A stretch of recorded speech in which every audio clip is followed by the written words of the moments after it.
From Wish TV and the All Indiana Podcast Network, this is the News 8 Daily 8 Podcast with Wish TV's Kylie Conway. A Wish TV News 8 update. Hi, this is Kylie Conway, and this is your News 8 Daily 8 for Wednesday, January 12th. The warming trend continues into our Wednesday today. That's great news, given what we've been having. We're going to bounce into the mid-40s. A stray shower or two can't be completely ruled out, but there are even better chances for rain, mostly in the northern third of the state. But it should be an overall great day. And Stephanie and Marcus said this morning on Daybreak that today is the pick day of the week, best day to get outside and enjoy some good sunshine and warmer temperatures. A shooting in a local park leaves one person in critical condition. It happened late Tuesday at Christian Park on English Avenue on the east side of Indianapolis. Officers told our crew at the scene that the victim is a minor. They're not giving an exact age or name. They also say they have a person in custody. No word yet what led to the gunfire. And on the west side of the city, neighbors thought gunshots were fireworks.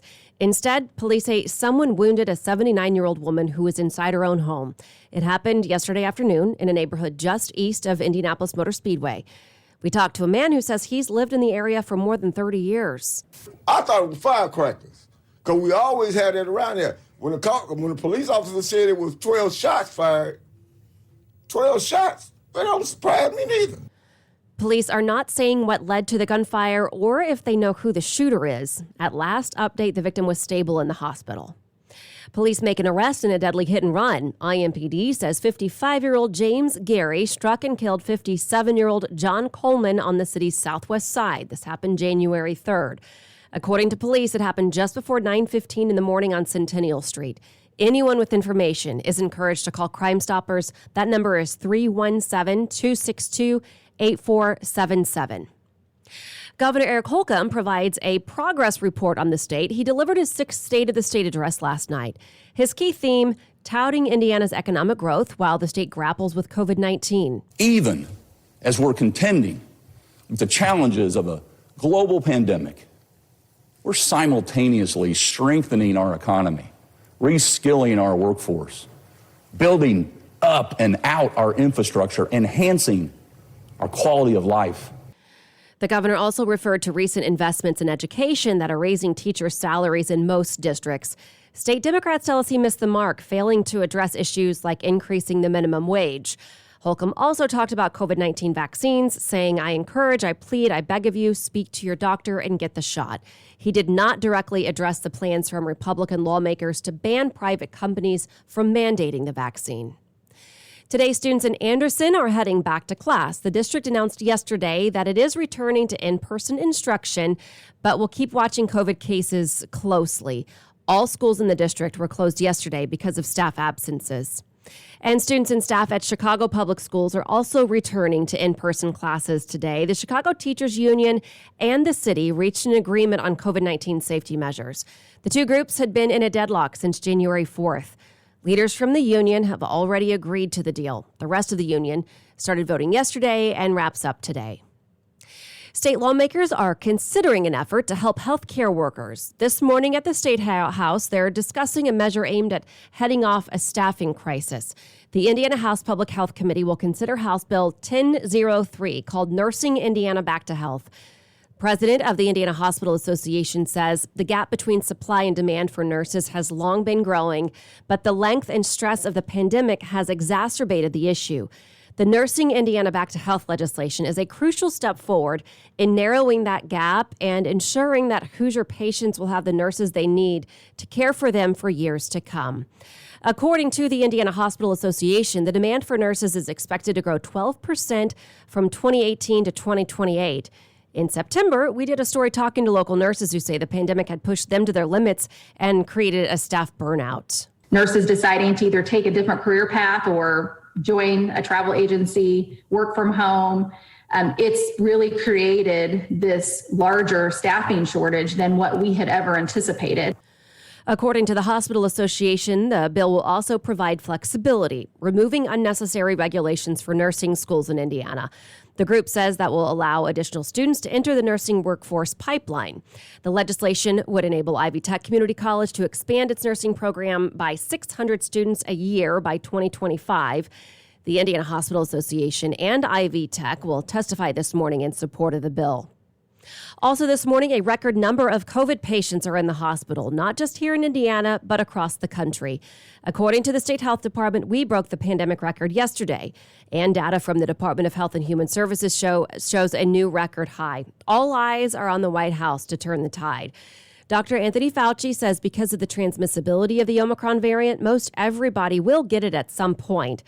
During a hearing on Capitol Hill, the director of the CDC said the hospitalization risk is 8 times higher for the unvaccinated compared to those who got the shot. The substantial number of absolute cases is resulting in hospitalization increases across all age groups, including children aged 0 to 4. The emergence of the Omicron variant again emphasizes the importance of vaccinations and boosters, which decrease the risk of infection, severe disease, and death caused by COVID-19.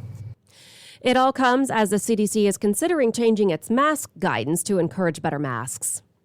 And this morning, President Biden is back at the White House after making his case for voting rights. He traveled to Georgia yesterday to drum up support for 2 voting bills that are stalled in the Senate. One of the bills is named for the late Congressman John Lewis.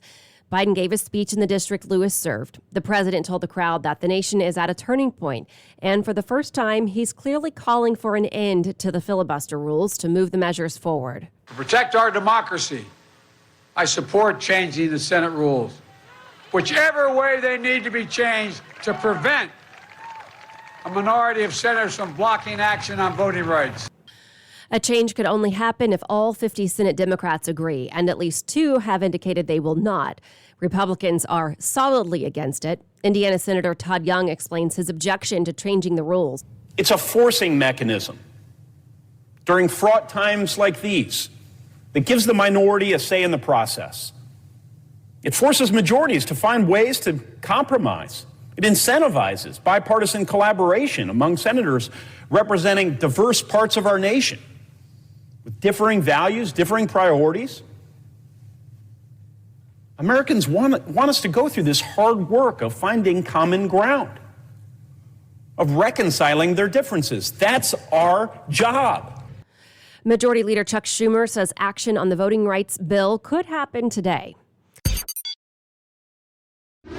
The COVID surge could slow some New Year fitness goals, at least if they included a gym, a place that's usually booming this time of year. News 8's Hannah Mordeau went to see the impact on one local fitness center in particular, Eat the Frog Fitness on Mass Ave. She found there that a lot of the current members have been staying home lately because they're sick or have been near someone who's sick with COVID, but memberships aren't dropping.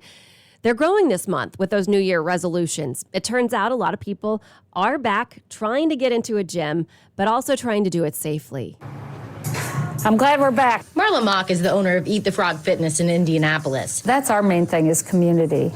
A community built on an old saying. Basically, the name comes from Mark Twain quote saying that if you ate a live frog first thing in the morning, nothing worse will happen to you the rest of the day. So in this case, working out as the frog, and even in 2022, the pandemic has been a bit froggish too. A lot of people want to get back in the gym. They're having trouble getting back in the gym. I haven't seen a whole lot of people that are too nervous to come in because of COVID. A lot of them are staying away because they've been next to somebody or exposed to COVID. So luckily, knock on wood, we haven't had anybody get COVID here. The constant cleaning, hand sanitizer, masks when not moving, and spaced out workstations is working. This is their equipment. So what are the options? We're 24/7, and we have on-site virtual, coach-led, and we also have Frog on the Go. When the pandemic started, this gym shut down and lost about half its members. Since then, Mock says people have come back in person. A lot of the people that have stuck with us want to be with other people.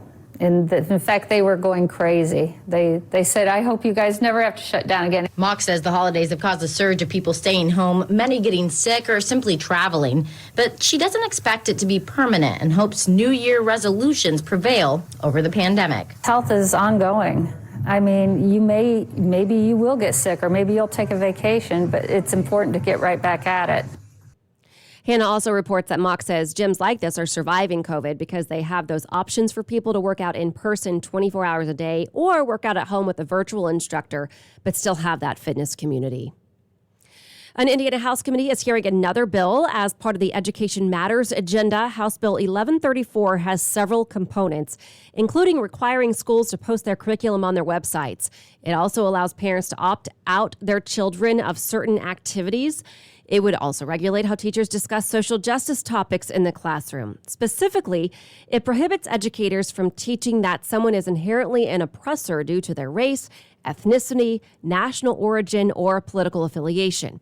Some local parents agree with the new legislation. I have personally witnessed numerous examples of classroom content that suggests an individual, by virtue of their sex, race, ethnicity, religion, color, national origin, or political affiliation, is inherently racist, sexist, or oppressive. The bill is also causing controversy across the state. Other parents say this piece of legislation would limit teachers and students. It is my expectation that public policy like HB 1134 will have the practical effect of eliminating learning experiences like a Zoom call with a civil rights icon and similar training for professional educators. At least 9 states have already passed similar legislation. And the bill that would end handgun permits in Indiana is moving to the Senate. Supporters pushed the proposal through yesterday. The bill would let anyone 18 and older to carry a handgun unless that person has a felony conviction or a dangerous, diagnosed, documented mental illness. It passed on a vote of 63 to 29, despite opposition from several major law enforcement organizations, including Indiana State Police. Some other police agencies have endorsed it. A similar bill failed to pass the General Assembly last year. Local police and federal agents announced an arrest in a theft from a store in Logansport. The burglary happened in September at Dunham's Sporting Goods. Justin Overholzer is now in custody, arrested in Fulton County in an investigation that involves state police and the ATF, which usually gets involved when weapons are stolen. Police say they found drugs and items from the thefts when they arrested Overholzer. Serbian tennis star Novak Djokovic is clarifying his actions after attending a public event while infected with COVID-19. He shared a statement on social media explaining the events of the last month. He says he only attended one event after testing positive on a PCR test, but it was an error of judgment. He also blamed human error for a mistake on the travel document he used to enter Australia last week. Hundreds of RVs are at the Indiana State Fairgrounds this morning as the 2022 Indy RV Expo is underway. Indiana is actually a huge manufacturer state for RVs. And according to MotoBiscuit.com, 60 to 80% of all RVs in the entire world are made in Elkhart County. Ken Eckstein with Mount Comfort RV joined Daybreak this morning to talk about the selection you can see at the expo, including a smaller RV becoming more and more popular. And that's one of the things that we're seeing with the younger people coming into the market. Camping's getting back in vogue, where we're not just selling the retirement coach, but we're selling the weekend campers too. Eckstein also talked about COVID protocols that the show is taking in hopes of keeping people safe and healthy. We are. We've got social distancing. We're only allowing one family unit at a time inside the units. There's a lot of hand sanitizing stations. Our units have all been treated with an antimicrobial. So that's supposed to last all week long. And we're wiping down handrails periodically over the course of the day. The area's most renowned RV dealers have come together under one roof to offer special show rates, on-the-spot financing, and factory incentives. There are hundreds of new model motorhomes, fifth wheels, tent campers, travel trailers, and toy haulers from 60 of the top name brand manufacturers that'll be on display. Pets or live animals are not allowed there for exhibitors or people attending, except for service animals and guide animals that are wearing the appropriate identification vest. The expo runs from today, well, it started January 8th, and it runs through the 16th at the Indiana State Fairgrounds. To the Colts now, the team's opponents are set for 2022. The Colts released a list on social media yesterday. The Horseshoe will host 8 teams at Lucas Oil: the Tennessee Titans, Houston Texans, Jacksonville Jaguars, Pittsburgh Steelers, Kansas City Chiefs, LA Chargers, Philadelphia Eagles, and Washington Football Team. The team will hit the road for 9 more games. Tennessee Titans, Houston Texans, Jacksonville Jaguars, New England Patriots, Denver Broncos, Las Vegas Raiders, Dallas Cowboys, New York Giants, and Minnesota Vikings. As far as the Pacers, Lance Stevenson will stay for at least another week and a half. The Pacers confirmed they signed the fan favorite to a second 10-day hardship contract. He joined the team January 1st under the rules that help teams fill roster holes during COVID protocols. Stevenson has played very well, and in his second game back set an NBA record for first quarter points off the bench. And as cookie season starts, Girl Scouts have more ways to get them to your door. There's also a new cookie variety. The Adventureful is a brownie-inspired cookie with caramel-flavored cream and a hint of sea salt. The CEO of Girl Scouts of Central Indiana says the Scouts' new partnership with DoorDash will open up more learning opportunities for girls as well. It's actually a really cool partnership, as well as it's linked to a new Girl Scout badge called the Cookie Business Badge, because we're actually teaching girls through this cookie program a whole bunch of skills. But the new skill we're adding is this concept of, storefronts are changing. It's not the way it used to be. Consumerism is not what it used to be. So this new badge is really teaching them about innovation in business. Cookie season lasts through March 13th. This has been your News 8 Daily 8 for Wish TV. I'm Kylie Conway. Online at wishtv.com and follow us on Facebook when you search Wish TV. This is the News 8 Daily 8 podcast with Wish TV's Kylie Conway. A Wish TV News 8 update on demand. For even more, on demand and on the go. Connect with Wish TV on Facebook at wishtv.com and on the free Wish TV mobile app. Thank you for listening. And be sure to like, subscribe, and follow this podcast for updates every weekday morning on the All Indiana Podcast Network and wherever you get your podcast.